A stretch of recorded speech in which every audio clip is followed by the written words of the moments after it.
Let's talk about something I think we've all felt. That sudden wave of panic when you have to introduce yourself, especially when it's in a language that's not your first. Just picture it for a second. You're in a new room, there are new faces all around you, and you just know it's going to be your turn to speak any minute. And the first thing you notice is physical, right? Your hands get cold, maybe a little bit sweaty, and then it kind of moves inward. You get that tightness in your throat, like the words are literally stuck in there.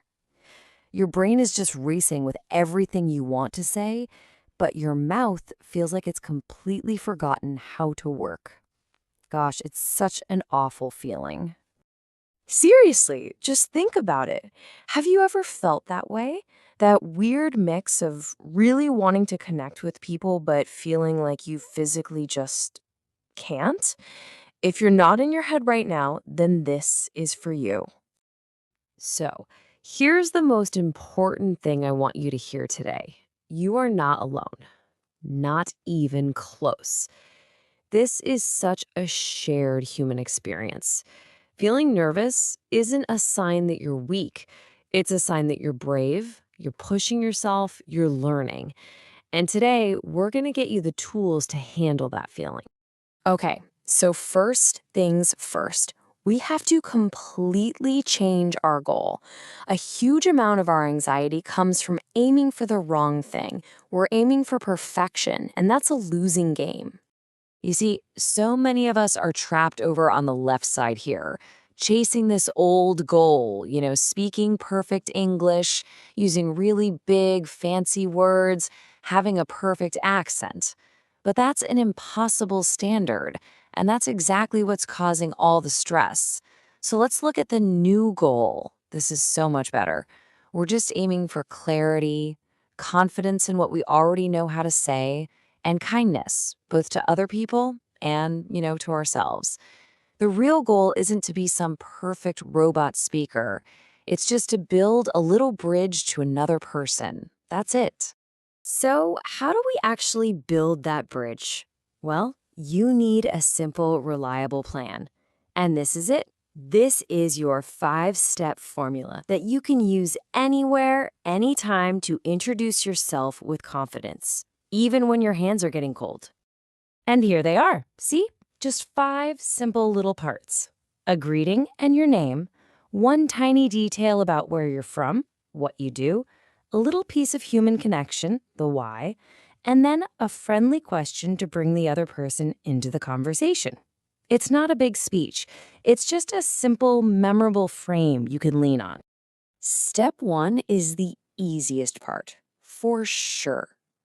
You just need to start warm and simple. Hi, or hello, my name is. That's all it takes. You're just opening the door. Okay, next up, you just add one little piece of information. And I want you to notice the word one. You don't need to give your whole life story here. Just pick one. I'm from Brazil, or I live in Tokyo. It just helps the other person get a little bit of context. It's simple, and it works. All right, step 3. This just gives a little snapshot of what you do. I'm a student. I am a software engineer. I work in marketing. Heck, it could even be I'm a parent. The key is just to say what's true for you, as simply as you can. Now, this is the magic step. Seriously. Step 4 is where you stop just listing facts about yourself and you actually create a real human connection.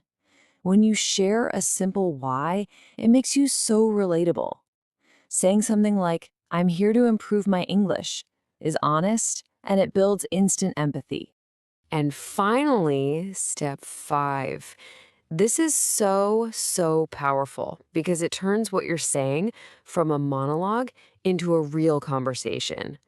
By asking, what about you? You pass the baton. You show that you're not just there to talk, you're also there to listen.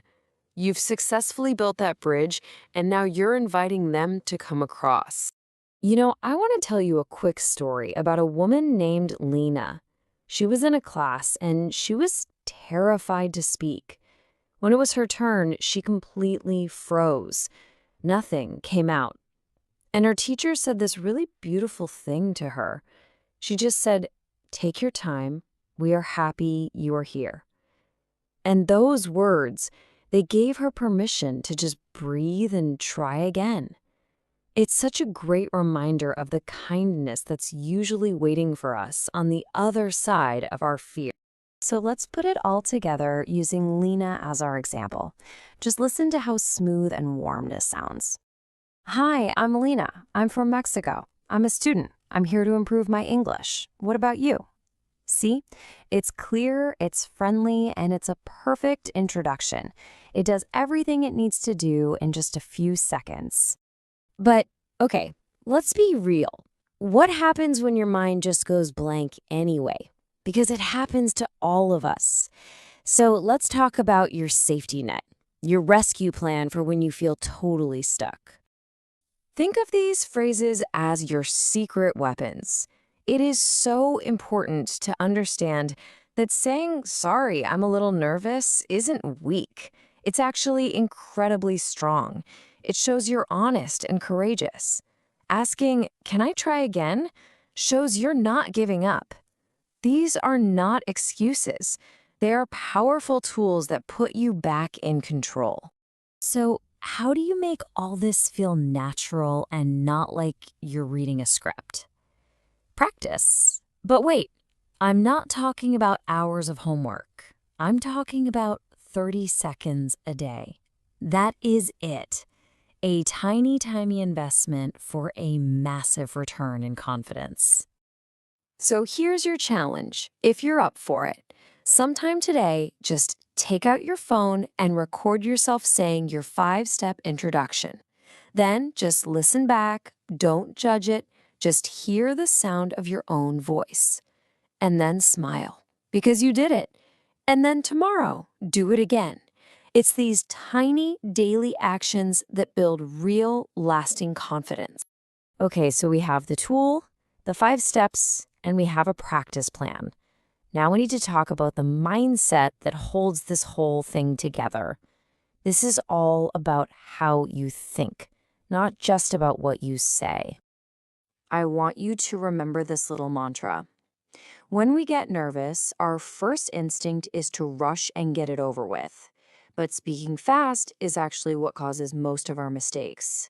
So remember, slow is smooth, and when you speak smoothly and calmly, you sound confident. And when you project that confidence, that's what creates connection. So your new goal is to just speak slowly. And this brings us to what might be the single most important idea in this whole explainer. Your ability to speak English is not a measurement of how smart you are, or how good you are, or what your value is as a human being. It's not. It is simply a tool that you are learning how to use. You have to separate your self-worth from your language skills. You are already enough, right now.